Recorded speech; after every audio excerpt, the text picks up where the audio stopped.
This is the story of a real date night horror story I'm going to tell you. And trust me, it's not the kind of horror you find in movies. It's the kind that sticks with you because it feels like it could happen to anyone, even you. So this happened to my friend Sarah. She's one of those people who always had bad luck with dating apps. You know the type. She swipes, she chats, the guy seems normal, and then boom, he ghosted her or turned out to be a weirdo.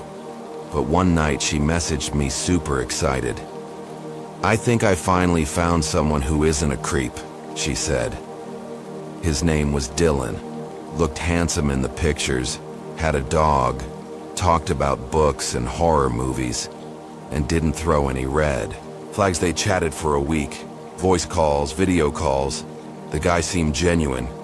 So when he asked her out for a Friday night dinner, she said yes. And honestly, even I felt good about it. He picked a restaurant just outside the city, not too crowded, and promised to drive her back home afterward. Now here's where things started to feel strange. That Friday night, Dylan picked her up. She told me the car smelled a bit like bleach. She thought maybe he just cleaned it. She didn't think much of it. He was charming in person, just like on the video calls. They reached the restaurant, a cozy little place off a quiet road surrounded by woods. Not many people there. Dinner was fine. Nothing too weird, except Dylan kept checking his watch. Not like he was bored, but like he was waiting for something. Sarah noticed it, but again didn't ask. She just thought maybe he had plans after. But as they were finishing dessert, the power in the restaurant flickered, then completely went out. It was dead silent for a moment. Then the waitress came by and said there was a power cut in the whole area. Dylan offered to drive her home early, and they left. Now here's where it gets creepy. Instead of taking the main road back to the city, Dylan turned into a narrow forest path. She asked him why. He smiled and said, "It's a shortcut.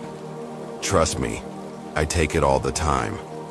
Sarah felt a knot in her stomach.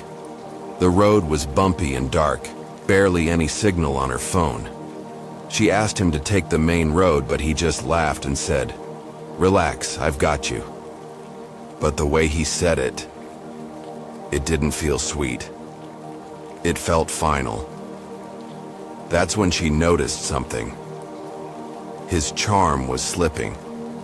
He was quieter, more focused. And then, his phone buzzed. He picked it up, didn't say anything, just nodded. Sarah pretended not to notice, but she was wide awake now. Something felt really, really wrong. She asked him again, "Where are we going?" Dylan looked at her and smiled. But this time, it wasn't the kind smile she remembered. It was almost hollow, like a mask. "We're almost there," he said. "Almost where?" She pushed. "You'll see." That's when her heart started racing. She quietly opened her purse, looking for something. Pepper spray, her keys, anything. But he saw her. He said, "Don't worry, you're safe with me." But it didn't feel like safety. It felt like a warning. Suddenly the car stopped. They were in the middle of the woods. No lights, no houses, nothing. Dylan got out and said, "Come on, I want to show you something." She shook her head. "No, I want to go home." He leaned down and said through the window, "Come out, now." His voice had changed, deeper, colder. That's when Sarah knew this wasn't a date. This was a trap. He walked around to her side, tried to open the door, but she locked it just in time. She screamed at him, told him to take her back. He slammed on the window once, just once, and it was enough to make her freeze. His smile was gone. He walked toward the woods, pulled out his phone and made a call. She didn't know who he called, but she saw him pointing at the car. Now her heart was pounding so loud she could barely think. She tried calling 911. No signal. Texting me. Nothing went through. She didn't want to wait. She jumped into the driver's seat. Lucky for her, he left the keys inside. She locked the doors, took a deep breath, and started the car. Dylan turned around, saw what she was doing, and ran back yelling. But she pressed the gas and drove. Fast. The road was narrow, full of turns, but she didn't care. Branches scratched the car, mud splashed everywhere. She just drove. She didn't stop until she saw the lights of a gas station. She parked, ran inside, and collapsed in front of the counter. The guy there called the police. When they went back, with her the car was gone. No sign of Dylan, just tire marks and footprints. Later, the police told her something that still gives me chills. That road didn't lead anywhere. There were no houses, no shortcut. Just an old abandoned cabin about a mile into the woods. A cabin that had been linked to 2 missing persons cases in the past 5 years. They never caught Dylan. The number he used was a burner phone. His dating profile disappeared that same night. Sarah doesn't date anymore. Not from apps, not from real life. She still has nightmares about that night. She says the worst part wasn't the woods, the car, or even Dylan. It was the feeling she had when she realized he didn't just want to scare her. He had done this before. He had a plan. And for a moment, she was part of it. So yeah, next time someone tells you about a perfect guy from a dating app, just remember Sarah's story. Because sometimes the real horror story starts with dinner and ends in the woods.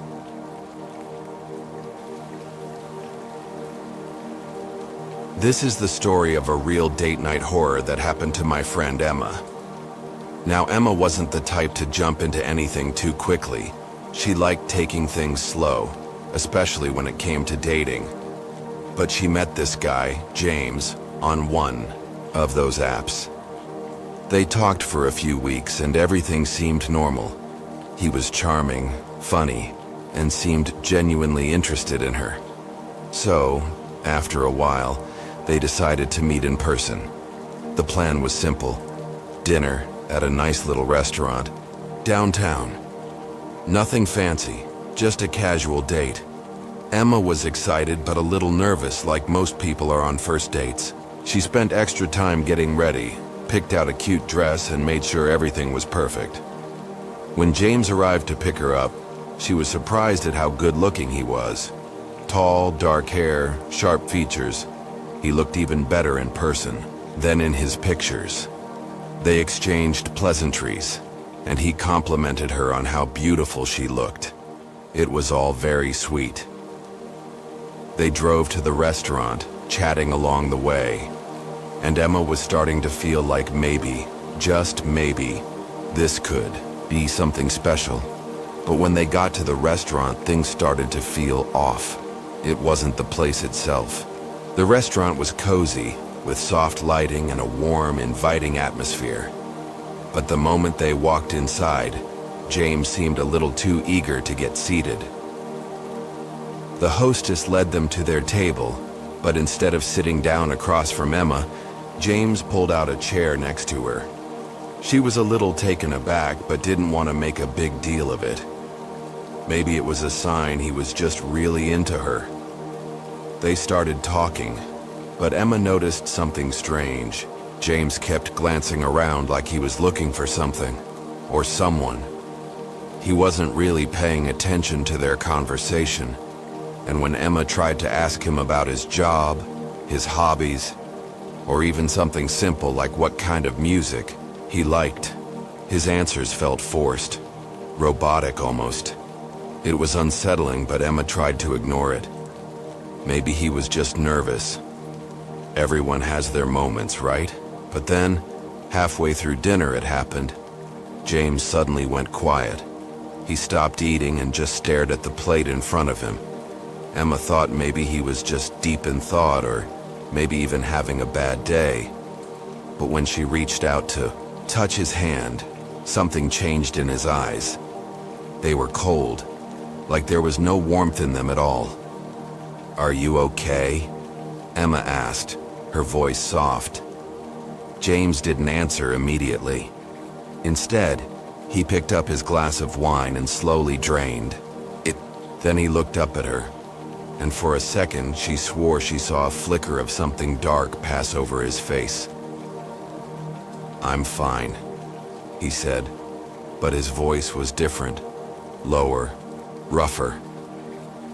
Emma wasn't sure what to think. She could feel a tension in the air now, something heavy that made her uneasy.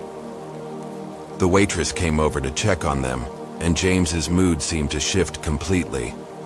He suddenly smiled, his charming self again, and started asking her about her favorite foods and hobbies. But Emma couldn't shake the feeling that something was wrong. After dinner, James suggested they take a walk to a nearby park. It wasn't far from the restaurant, so she agreed. But as they walked, she started to feel that chill creeping up her spine again. James was walking too close behind her, his steps almost matching hers exactly. When they reached the park, it was empty, completely deserted. The streetlights flickered, casting long shadows on the path, and the wind howled through the trees. Emma felt the urge to leave. She told James she was getting a little tired and wanted to head home, but he wouldn't let her go. "Just a little further," he said, his voice almost pleading. "I promise, just a few more steps. I want to show you something." Emma didn't want to go further, but she didn't want to be rude either. She hesitated, then reluctantly agreed. They kept walking through the park, and the further they went, the darker it seemed to get. Emma began to notice the park didn't look like a place people usually went for walks. It was old, run down. The paths were cracked, the grass overgrown. There was something off about it, and she was starting to feel trapped. Finally, they reached the edge of the park where there was a small, old-looking bench under a tall, gnarled tree. James gestured for her to sit, and Emma, feeling more uncomfortable by the second, sat down. James took the seat next to her, but this time, he didn't say anything. He just stared ahead, and his silence was starting to freak Emma out. "James, what's going on?" she asked, her voice shaking slightly. "Why did we come all the way out here?" He didn't answer.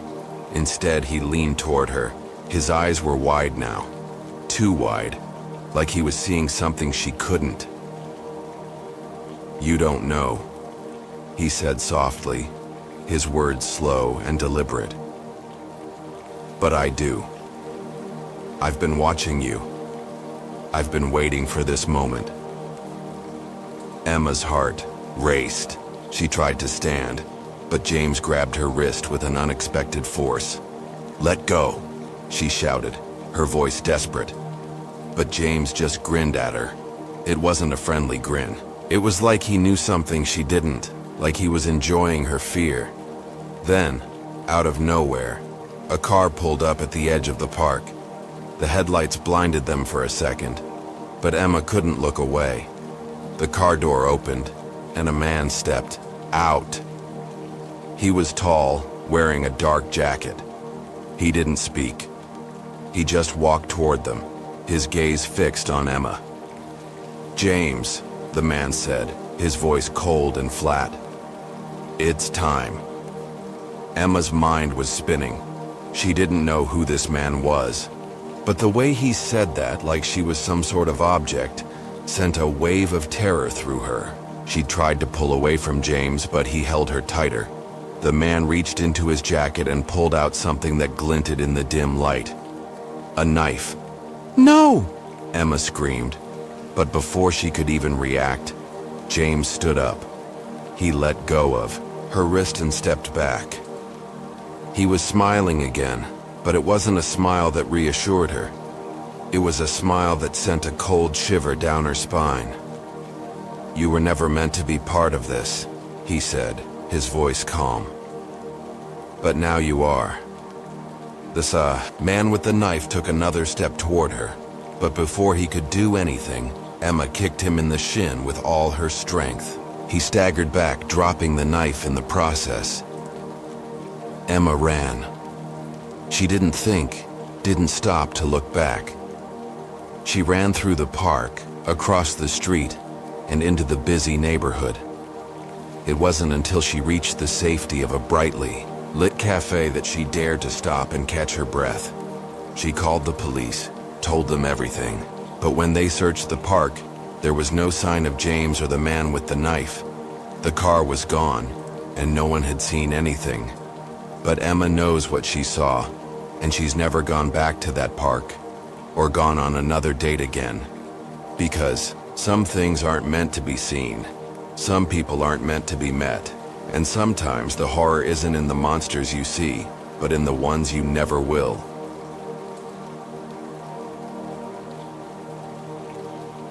This is the story of a real date night horror that happened to my friend Tom. Now, Tom had always been the kind of guy who liked his life simple. He didn't get caught up in too much drama, especially when it came to relationships. He wasn't a big fan of online dating either, but after months of hearing about how great it could be from his friends, he decided to give it a shot. Tom met Claire on a dating app. Her profile was simple, just a few pictures and a short bio about her love for hiking, coffee, and reading mystery novels. Tom, being a fan of books himself, was intrigued. They started chatting, and the conversation flowed easily. They both loved the same types of books, enjoyed quiet weekends, and seemed to have similar tastes in movies. After a few weeks of texting, they decided to meet in person. Tom was excited, but also a little nervous, like most people are on a first date.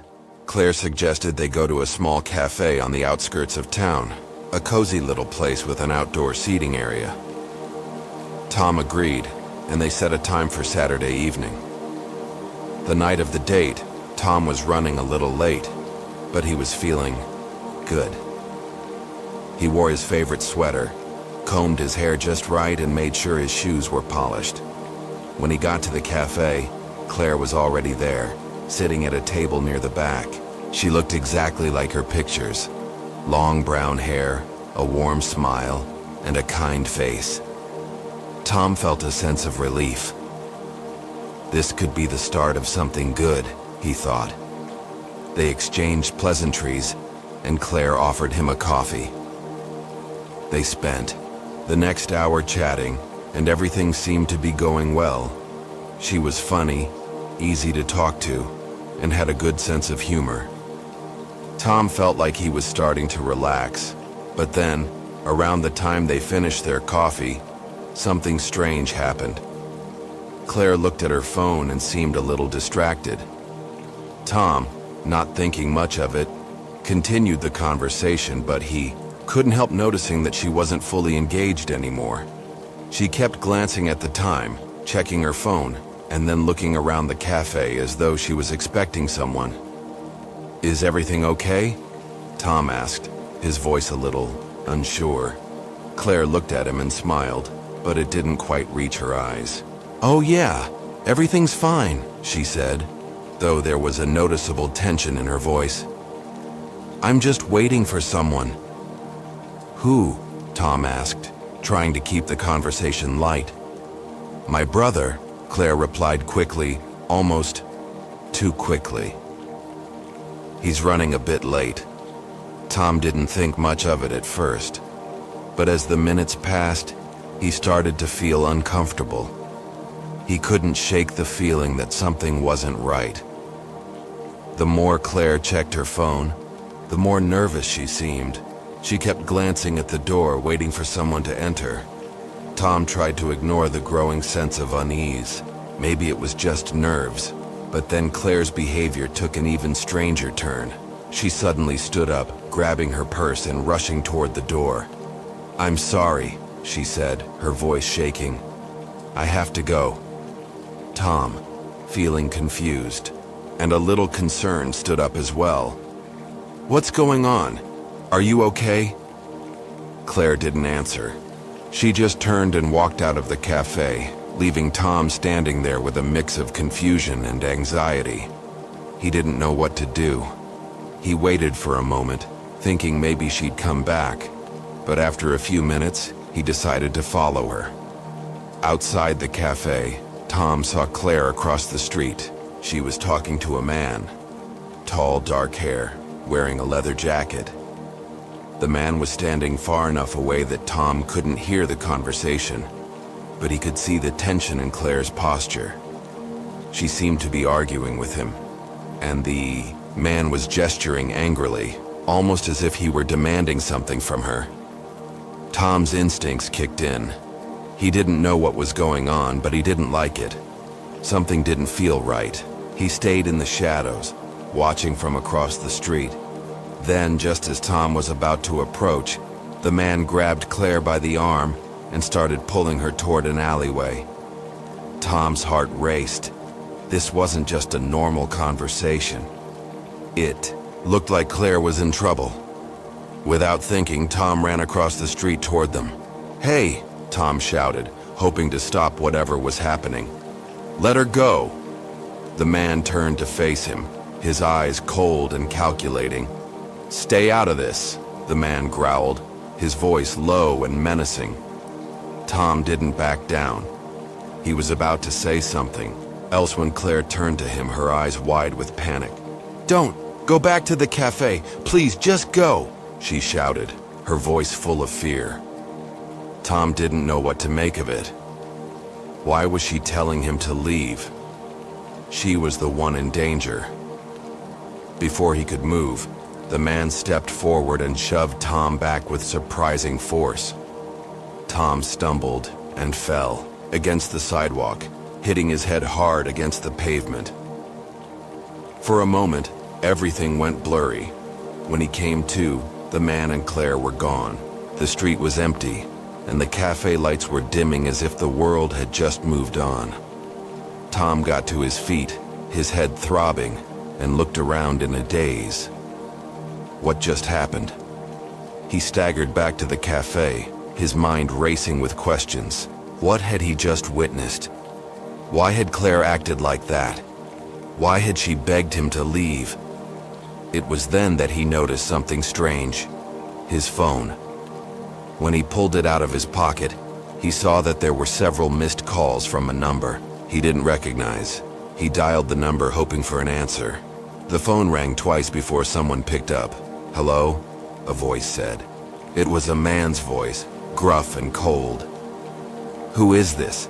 Tom asked, his voice shaking. "Why are you calling me?" The man didn't answer at first. Instead, he said something that made Tom's blood run cold. "You should have stayed out of it, Tom. Claire's not who you think she is." Before Tom could respond, the call abruptly ended. He stood there in shock, his mind spinning. What was happening? Who was this man? And why had Claire been acting so strange? The next few days were a blur for Tom. He tried calling Claire, but her phone went straight to voicemail. He even drove by her apartment, but no one answered the door. The more he thought about it, the more confused he became. Everything about that night had felt off, like some strange puzzle that didn't fit together. Eventually, he filed a missing persons report, but the police didn't seem to think much of it. They said Claire was an adult and could disappear if she wanted to. They also told him that she had no criminal record and that they had no reason to believe she was in any danger. But Tom couldn't shake the feeling that he had missed something. Something big. Months passed, but he never heard from Claire again. And the more he thought about that night, the more he realized how little he truly knew about her. What had she meant by telling him to leave? And who had that man been? To this day, Tom doesn't have the answers, but he's learned one thing. Sometimes the people you meet online aren't who they say they are. And sometimes, even the most innocent date night can turn into a real-life horror story.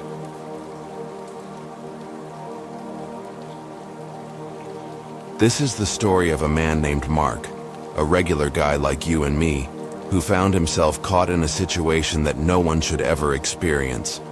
It started on a regular Saturday night. Nothing out of the ordinary.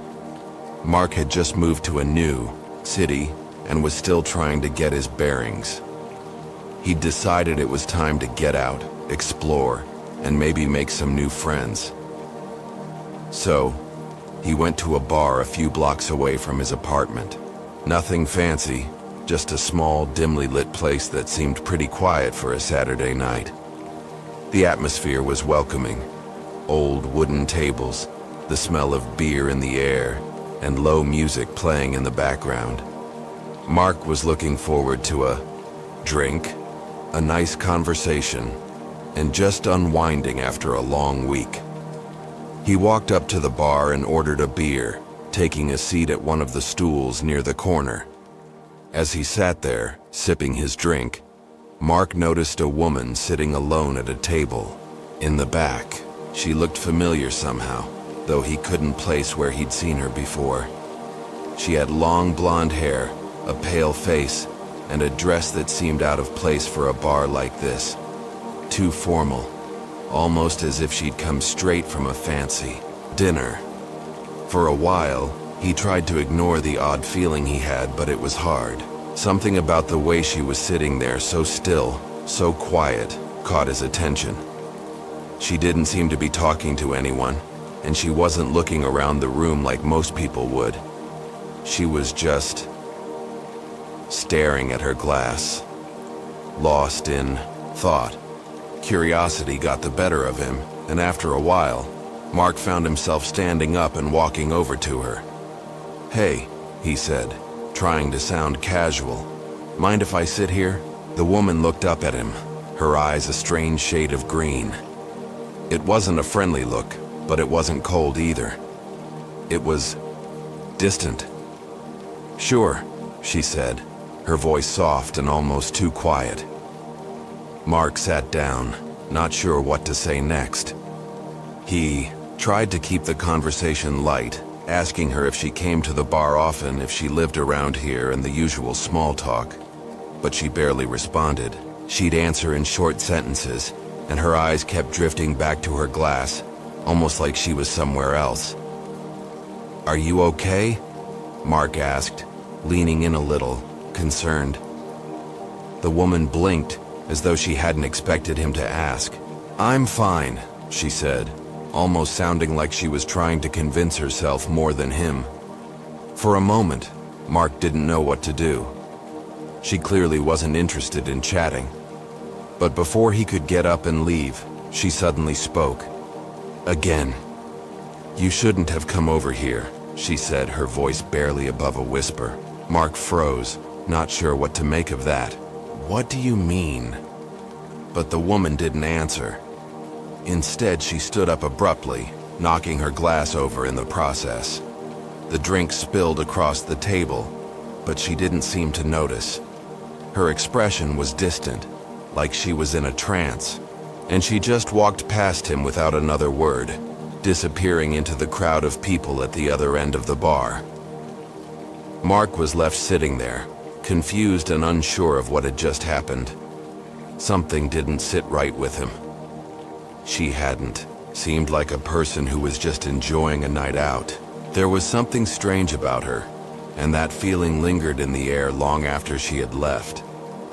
But Mark shook it off. Maybe she was just having a rough night. It wasn't his problem after all. He turned back to the bar, finishing his drink, and tried to enjoy the rest of his evening. That night, Mark went back to his apartment and went to bed, but sleep didn't come easy. He kept thinking about the woman. There was something about her that felt off, something about the way she looked at him, like she knew something he didn't. But it wasn't until the next day that things started to get even stranger. The next Morning. Mark woke up to a series of missed calls on his phone. It was from a number he didn't recognize. Curiosity piqued. He called back. The phone rang once, then twice, before a voice finally picked up. Hello? It was a man's voice, deep and gruff. Hi, I got a few missed calls from this number, Mark said. Who is this? There was a long pause on the other end of the line, and when the voice finally spoke again, it was different, harsher. You shouldn't have talked to her. Mark's heart skipped a beat. Who are you talking about? There was another pause, and then the voice spoke again, this time with an edge to it.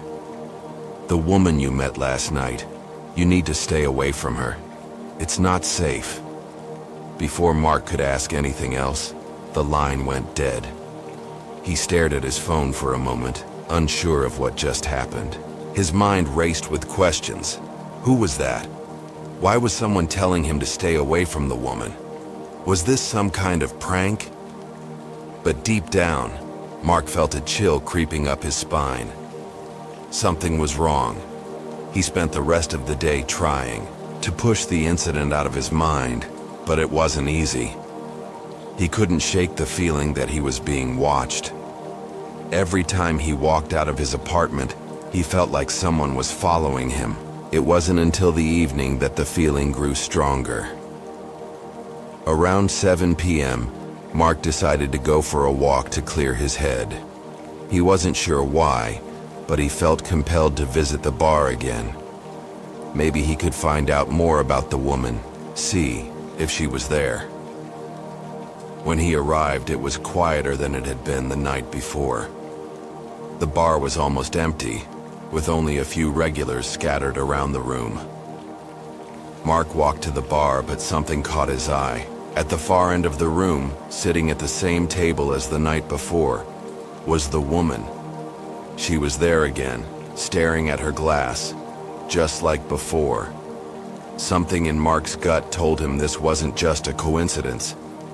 He made his way over to her table. But as he got closer, he noticed something even stranger. Her face. It was pale, almost ghostly white, and there was a strange, vacant look in her eyes. It was the same woman, but something about her seemed completely different. Hey, Mark said, trying to get her attention, but when she looked up at him, it wasn't the same person. Her eyes were empty, like they were hollowed out, and her lips barely moved when she spoke. You shouldn't have come back, she whispered. Mark stepped back, his breath catching in his throat. The woman's voice wasn't the same, and there was something chilling about the way she spoke. He turned to leave, but before he could take a step, the man from the phone call the night before appeared behind him. Leave her alone, the man said, his voice low and dangerous. You don't understand what you've gotten yourself into. Mark turned and bolted for the door, his heart racing. He didn't stop until he was back in his apartment, panting and shaking. That night, Mark locked every door and window in his place, but no matter how much he tried to sleep, he couldn't. Every time he closed his eyes, he saw the woman's face, hollow, empty, and staring right through him. He never went back to that bar, and he never saw the woman again. But he couldn't forget what had happened, no matter how hard he tried. And to this day, he still wonders, who was she? And what would have happened if he had ignored the warning?